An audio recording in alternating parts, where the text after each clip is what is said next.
হরে কৃষ্ণ বন্ধুরা, Nityananda ত্রয়োদশীর mini blog নিয়ে আপনাদের কাছে চলে এসেছি। আর আমি এখন কোথায় এসেছি বলুন তো? আমার বাড়ির পাশে একটা কুল গাছ আছে, সেই কুল গাছে কুল পাড়তে মায়ের জন্যে, মা খাবে বলছিল তাই জন্যে। আর এই যে কলার কাঁদিটা দেখছেন, এইটা আমাদের একটা কলার গাছ আছে, সেই গাছটা কেটেছে আজকে। তো তা থেকে এই কলার কাঁদিটা হয়েছে।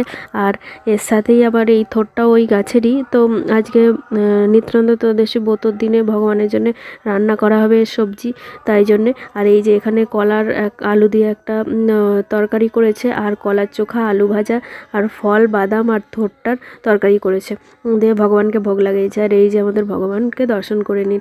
আর আজকে এখানে মায়াপুরে একটু গরম পড়েছে, খুব একটা ঠান্ডা নেই, তো সেই জন্য ভগবানেরকে বস্ত্র খুলে দেওয়া হয়েছে।